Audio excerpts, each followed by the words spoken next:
The Imperial Japanese Navy had ordered Yamato and Musashi under the forecast that their main rival, the US Navy, would have an approximately treaty-compliant fleet of battleships that didn't displace any more than 35,000 tons.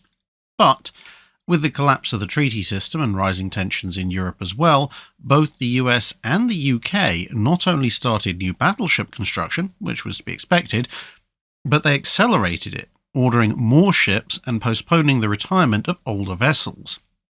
This not only meant that there would be more new ships in the time period the Yamatos were forecast to have to dominate, it also meant that there would be more battleships at sea in general. Thus, 2 additional ships were ordered, initially to be simply repeat Yamatos, but as with the Kentucky and Illinois in the USA, the late addition of these ships to a class production run meant that some changes would be incorporated into them. These would become the Shinano and the unnamed warship number 111. But circumstances continued to advance. The US Navy ordered the Iowa class and then later the Montana class, both well in excess of the 35,000-ton former displacement limit. The British ordered 6 Lion class, somewhat more modest designs, but still formidably armed and well over the old limits. Apart from presumably carrying more armour, the American ship's displacement was also well within the boundaries of what the Japanese Navy's own studies had indicated was needed to mount 18-inch guns, at least for the Montanas, and the British had a past history of concealing the true size of their naval guns. The 13.5-inch Special, turning out to be the 15-inch 42, might even have been the precedent for the Japanese Navy's own similar misnaming of gun programs, including Yamato's 18.1-inch guns. Thus, it was perceived that an even more powerful battleship might soon be needed to maintain the capability of engaging several enemy targets at once.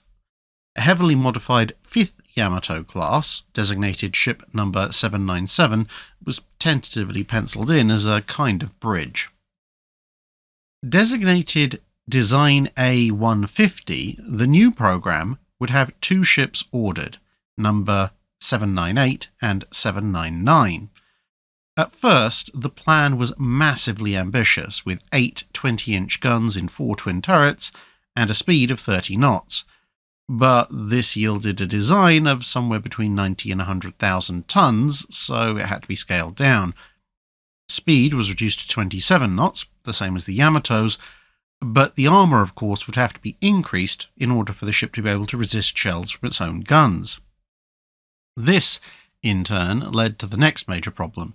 Assuming that the Japanese Navy's gun industry could even build a reliable 20-inch gun, the steel industry was incapable of making and treating armour plates thick enough for the gun turrets.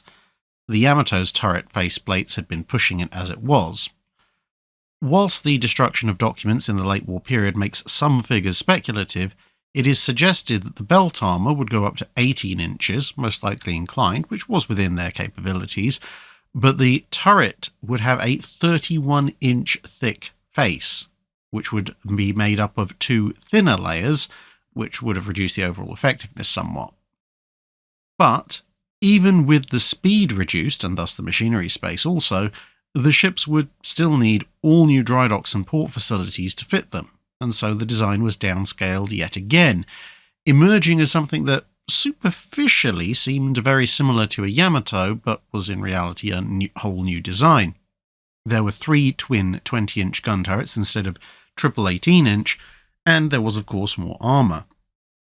Each gun would need almost half a ton of propellant to fire each shell, which made setting up the ammo hoist somewhat interesting, and it seems that the twin 20-inch was designed specifically to fit the same barbette as the triple 18.1-inch, which raises the potential of a plan to rearm the Yamatos with these larger guns at some stage, or possibly it was an insurance policy against the failure of the 20-inch gun project, as the ships could then be armed with the smaller 18.1-inch triple turrets, which the Japanese Navy knew they could successfully build. 2 experimental 20-inch guns and their turret mounting were ordered, and by 1941 the first gun was having its breech fitted, with estimates indicating that the guns would weigh 36 to 37% more than the 18.1-inch guns.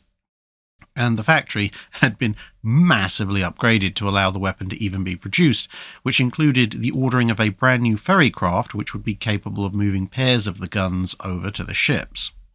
Like Yamato's guns, the 20-inchers would be 45 caliber length weapons. Details on the secondary battery of the A-150s are even more sketchy, but reliable sources seem to indicate that, in keeping with general Imperial Japanese Navy planning of the time, a shift over to the rapid-firing 100mm dual-purpose gun was likely. This would have made the ship's anti-aircraft battery considerably more formidable than that of the Yamato class.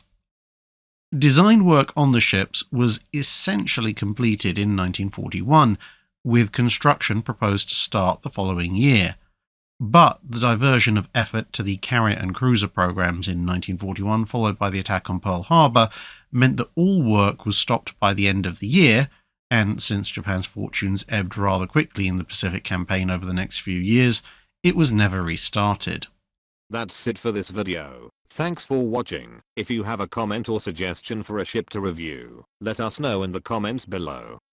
Don't forget to comment on the pinned post for dry dock questions.